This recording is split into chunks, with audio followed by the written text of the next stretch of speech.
morning sa inyong lahat. Paikalabit yung katabi niya, sabihin niyo, maganda ka. Kung lalaki yung pogi ka. Maganda ka. Ayan, sino dito yung mahilig makiusok? Kumbaga kung may, kunyari may barilan, ay ipagbarilan ka rin. Sino dito yung mahilig may pagdaldalan? Kasi yung dating ako, mahilig ako makiusok, kumbaga, kung may larong kahit panlalaki pa yan, trumpo, kasi may higa ako sa mga panlarong lalaki. Pero hindi naman ako lalaki. Ayun lang yun.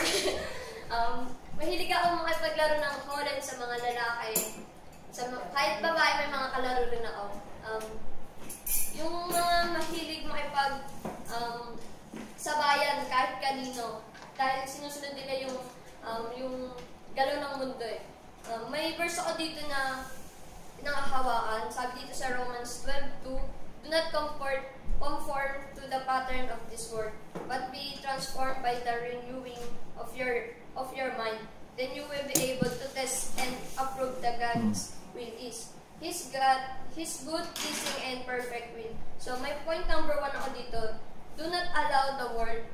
So, yung sinasabi dito na do not follow the world, yung mga bisyo, example na lang yung dito, bisyo sa mundo, pag-iinom, pagsusugal, mga paggamit ng mga masasamang gamot.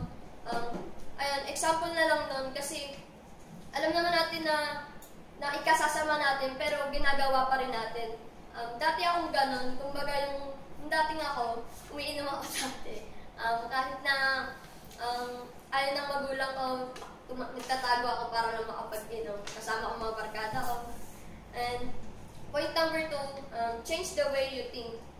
So, ayan, ikaw na humihinga, ayan palang alam mo na mahal ka ni Lord eh, na-approbahan mo na may ginagawa talaga sa'yo si Lord sa buhay mo. Kasi sa paghinga pa lang, alam mo na may plano siya sa'yo, na sinasabi sa Jeremiah 29:11 na yung plano ni Lord sa atin, hindi siya cheap eh.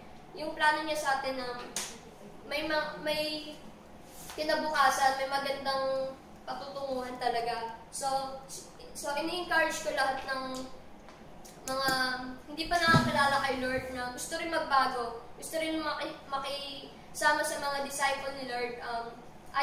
Parang ayaw na gawin yung dati nilang gawain. So ini-encourage ko kayo na pumunta dito sa harap at ipagpipray ko kayo. Yes, God, Lord, thank you, Panginoon, Lord God, sa buhay. Lord God, ng mga tao nandito dito, Lord God.